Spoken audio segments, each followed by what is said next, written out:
Oi, turma! O que vocês acharam do quadrinho? Bem feito para esses meninos que só pensam em futebol. Que nada, dá pra torcer, só não dá pra gastar mais do que pode.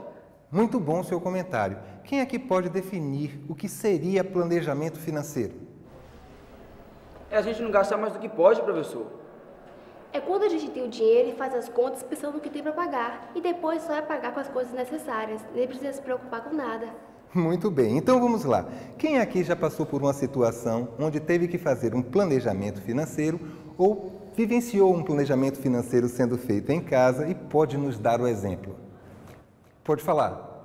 Uma vez, quando a gente estava fazendo a reforma lá de casa, meu pai fez os cálculos e viu que a gente tinha que reservar 20% do salário dele, junto com o de minha mãe, para poder pagar as prestações dos materiais utilizados na reforma. Muito bom, isso é um bom exemplo de planejamento financeiro. É, mas teve um problema. Qual foi o problema? Minha irmã ficou doente. Ela teve que ser internada durante 2 semanas. Isso alterou o planejamento financeiro. Foi. A conta do hospital foi tão alta que meu pai teve que tirar a grana da reforma para poder pagar. E a reforma, como ficou? Bom, minha mãe, que não é boba nem nada, ela tinha umas economias guardadas, uma poupança, para alugar uma casa nas férias, uma casa de praia nas férias. Ah, e aí ela usou o dinheiro, não foi? Foi, mas não sobrou nada pro final do ano. E a reforma? A reforma ficou massa. Agora eu tenho um quarto só meu, os meus pais têm um quarto com suíte e tudo, e tem até um quarto para minha prima e minha irmã. Eu não aguentava mais dividir o quarto com elas. Mas a gente não alugou a casa. É, você não alugou a casa, mas viajou comigo. E foi irado, cara. Mas seria legal se minha família alugasse uma casa, se não fosse um imprevisto da doença de minha irmã. É, mas naquele momento tinha a saúde da sua irmã, e saúde é prioridade sempre. E também tinha a reforma da casa, que era importante. Não teve o fim do ano na praia, mas pelo menos agora vocês estão vivendo numa casa mais confortável. Por isso que o meu pai não abre mão do plano de saúde. Já reserva uma parte do salário para pagar o plano da família toda. Esperto, seu pai. Acho que nós já entendemos um pouquinho o que é planejamento financeiro. Isso daí foi um exemplo de planejamento familiar. Vamos agora ouvir algumas opiniões do público sobre a questão do planejamento financeiro. Gastos fixos são aqueles que a gente tem todo mês, como aluguel, plano de saúde, empregados, condomínio e etc.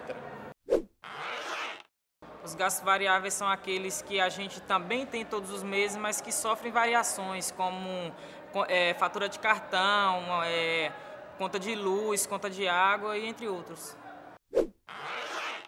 Na economia do dia a dia e na economia doméstica, nós temos os gastos arbitrários, que também são aqueles que podemos ter no final do mês, sim ou não, como viagens, com roupas, restaurantes, como também diversão, parques, cinemas. Economizando também, claro, dentro de casa, gente, muito importante, água, né, na hora de tomar banho, o gás também, não deixando ferver muito, e a luz também, né, no dia a dia, não deixar sair da internet. Para que não falte dinheiro, a gente vive em harmonia. Mas é difícil fazer esse planejamento, né? É muita coisa para pensar, para ter controle. É verdade, e nós temos 3 tipos de gastos. Gastos fixos, gastos variáveis e gastos arbitrários, mas vamos ver isso mais à frente. O mais importante, você consegue resolver por uma questão de organização. Prioridade, você vai precisar traçar as prioridades que são moradia, alimentação e poder planejar direitinho aquele tênis que pode ser comprado em outro momento. É verdade, professor. Um dia desses eu quis comprar um tênis novo, Só que o dinheiro que eu tinha, a maior parte, estava reservado para o transporte. Se eu gastasse, ia ficar sem dinheiro para o coletivo. E esse dinheiro é fundamental, porque é com ele que eu venho para a escola. Imagina, eu ter que acabar meu tênis novo, vindo de pé para a escola, porque torrei todo o dinheiro com o coletivo. Estou vendo que estão todos interessados sobre o tema da aula Planejamento Financeiro. Vamos ouvir então um especialista falando sobre o assunto. A saúde financeira de uma família depende da diferença entre o que é recebido e o que é gasto. Uma família que gasta mais do que ganha terá, ao final do mês, um saldo devedor, ou seja, negativo. Se, entretanto, gastar exatamente o mesmo que ganha, terá saldo zero ao final do mês. Não sobrará, mas também não ficará devendo. Seu saldo não será nem positivo, nem negativo. Se, por outro lado, a família consegue gastar menos do que ganha, o seu saldo será positivo, o que será interessante caso ela deseje adquirir algum bem ou poupar o dinheiro para um projeto futuro ou alguma emergência. Vamos ver o exemplo. Em uma família onde o salário do marido é de R$ 842 e da esposa de R$ 913, a receita total será de R$ 1.755. Suponha que eles, prudentemente, reservem 10% desse valor para garantir uma aposentadoria mais tranquila. Isso significa que serão reservados R$ 175,50, sobrando R$ 1.579,50 para serem gastos pela família. Se nesse mês os gastos fixos como aluguel, impostos e plano de saúde forem de R$ 945,30 e os gastos variáveis como alimentação, luz e água forem de R$ 578,12, sobrarão ainda R$ 56, ou seja, o saldo será positivo. Mas suponha que seja necessário um gasto de emergência com remédios no valor de R$ 78. Isso significa que a família ficará com saldo negativo de R$ 22. Bem, cabe a cada um de vocês decidir qual a melhor maneira de gastar os seus rendimentos. Para ajudar, vocês podem contar com a ajuda de uma grande aliada, a matemática.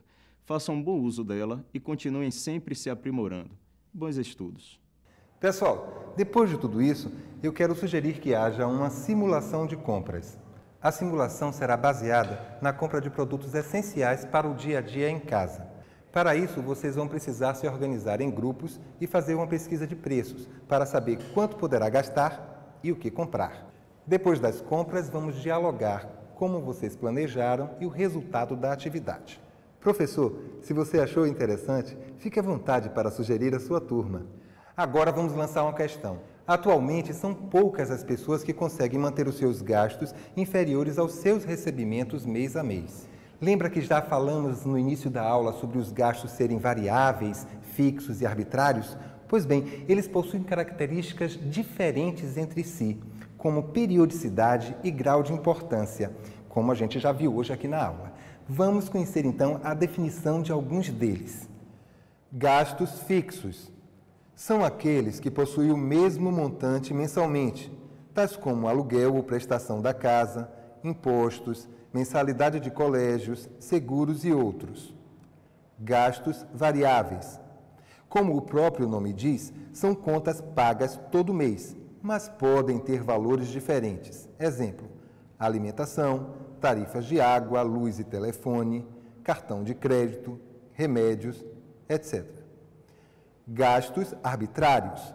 São aqueles que não se repetem todo mês ou não há necessidade de fazê-los, como roupas novas, viagens, cinemas, restaurante, entre outras. Agora eu quero que vocês avaliem a seguinte tabela. Observe que a tabela se divide em receita, que é a renda da pessoa ou da família, em gastos fixos, que, como já vimos, são aqueles em que não há alteração de valor mês após mês, por exemplo, um aluguel. Gastos variáveis, que são aqueles gastos mensais que podem ter alterações de um mês para outro. Por exemplo, conta de luz, em um mês você pode gastar a mais. Gastos arbitrários, que são aqueles que necessariamente você não precisa ter, mas como ninguém é de ferro, tipo ir ao cinema, um restaurante, o saldo total é a subtração, a relação entre receita e gastos. Bom, considerando a situação descrita, avalie as afirmativas seguintes. Afirmativa 1. Se os gastos arbitrários tivessem sido evitados, neste caso, teria um saldo credor de R$ 360. Afirmativa 2. A despesa com gastos arbitrários contribuiu com 11,39% do total das despesas. Afirmativa 3. Reduzindo os gastos arbitrários e, se possível, os gastos variáveis, até que seu montante seja igual ou estejam inferior às receitas, consegue-se um bom equilíbrio nas contas do mês. É correto apenas o que se afirma em A, alternativa 1, em B, alternativa 2, em C, alternativas 1 e 3, em D, alternativas 2 e 3, ou em E, alternativas 1, 2 e 3? Vamos responder? Analisando a proposição 1. Se os gastos arbitrários fossem reduzidos em R$ 360, teríamos um novo valor total de gastos de R$ 2.800. Analisando receita menos despesa, 3.100 menos 2.800. O novo saldo credor seria R$ 300, então a alternativa 1 está errada, é falsa. Partindo para a alternativa 2 e fazendo uma regra de 3, seguindo um esquema, temos R$ 3.160 equivale a 100%, 360 equivale a X.